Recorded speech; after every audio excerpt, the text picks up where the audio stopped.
आज हम चमार समुदाय के इतिहास को सरल और सम्मानजनक तरीके से समझेंगे।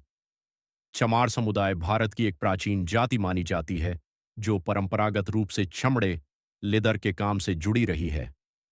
चमार शब्द की उत्पत्ति संस्कृत के चर्मकार से मानी जाती है, जिसका अर्थ होता है चमड़ा बनाने या उससे जुड़े कार्य करने वाला। प्राचीन भारत में जब समाज को अलग-अलग कार्यों के आधार पर विभाजित किया गया, तब चमड़े का काम करने वाले लोगों को एक विशेष वर्ग में रखा गया।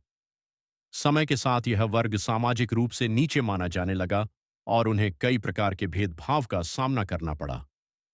मध्यकाल और औपनिवेशिक काल में भी चमार समुदाय का मुख्य कार्य जूते बनाना, चमड़ा तैयार करना और उससे जुड़े अन्य काम करना ही रहा। हालांकि यह काम समाज के लिए बहुत जरूरी था, लेकिन फिर भी उन्हें बराबरी का सम्मान नहीं मिला। 19वीं और 20वीं सदी में सामाजिक सुधार आंदोलनों ने इस स्थिति को चुनौती देना शुरू किया। इस दौरान कई महान नेताओं ने दलित समुदायों के अधिकारों के लिए आवाज उठाई। विशेष रूप से डॉक्टर भीमराव आंबेडकर ने समानता, शिक्षा और अधिकारों के लिए संघर्ष किया। उनके प्रयासों से संविधान में सभी नागरिकों को बराबरी का अधिकार मिला। आधुनिक भारत में चमार समुदाय को अनुसूचित जाति एससी के रूप में मान्यता प्राप्त है। सरकार द्वारा शिक्षा, नौकरी और सामाजिक उन्नति के लिए कई योजनाएं और आरक्षण व्यवस्था लागू की गई हैं, जिससे इस समुदाय के लोग आगे बढ़ सकें।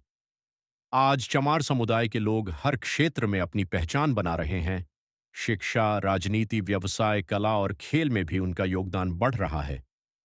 कई लोग अब पारंपरिक पेशों से आगे बढ़कर नए अवसरों को अपना रहे हैं। यह समझना जरूरी है कि हर समुदाय का इतिहास संघर्ष और बदलाव से भरा होता है। चमार समुदाय का इतिहास भी हमें सिखाता है कि शिक्षा, जागरूकता और समान अधिकारों के माध्यम से समाज में सकारात्मक परिवर्तन लाया जा सकता है। अंत में हमें सभी समुदायों का सम्मान करना चाहिए और एक ऐसे समाज की ओर बढ़ना चाहिए जहां सबको बराबरी का अधिकार और अवसर मिले। धन्यवाद। मेरे इस चैनल को सब्सक्राइब करें।